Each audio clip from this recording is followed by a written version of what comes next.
स्वराज्य टीव्ही, पर्याय आमचा, निवाडा तुमचा।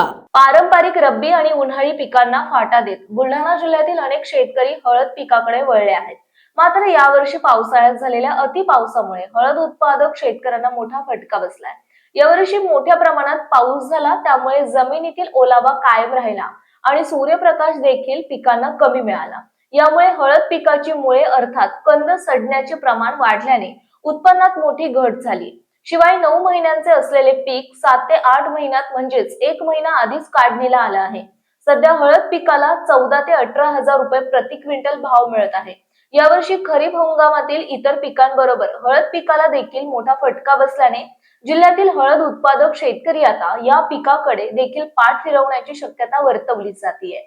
यावर्षी बुलढाणा जिल्ह्यामध्ये बहुतेक शेतकऱ्यांनी हळद लावलेली आहे आणि पाऊसही चांगला झाला, पण जरुरीपेक्षा थोडा जास्त झाला। त्याच्यामुळे काय झालं की हळदीचं पीक जे आहे ते जवळपास हातातून गेल्यासारखं आहे।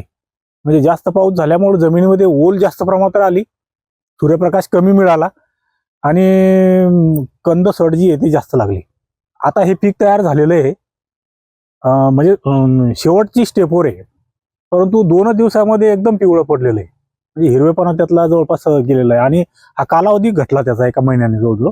त्याच्यामुळं याचा उत्पन्नावर मोठ्या प्रमाणात परिणाम होणार आणि हळदमध्ये घट होणार। हळद उत्पादक शेतकऱ्यांना शासनाने मदतीचा हात दिला पाहिजे, कारण याच्यासाठी खर्च खूप मोठ्या प्रमाणात येतो। जसं बाकीच्या पिकांना अतिवृष्टी झाली त्यावेळेस शासनाने मदत दिली, सोयाबीन असेल किंवा इतर पिकांसाठी, परंतु आता हळदीचं पीक आता हातात येण्याचं कालावधी सुरू झालेला आहे आणि आता आपल्याला कळायला लागलेलं आहे की याच्यामध्ये नुकसान झालेलं आहे, तर शासनाने त्याला मदत दिली पाहिजे। बुलढाणा जिल्ह्यातील महत्त्वाच्या घटना आणि घडामोडी पाहण्यासाठी तुम्ही निर्भीड स्वराज्य या चॅनलला अद्यापही सबस्क्राईब केलं नसेल तर आत्ताच जाऊन सबस्क्राईब करा आणि बेल आयकॉन दाबायला विसरू नका आणि फेसबुक पेजला शेअर आणि लाईक करा। पाहत राहा निर्भीड स्वराज्य।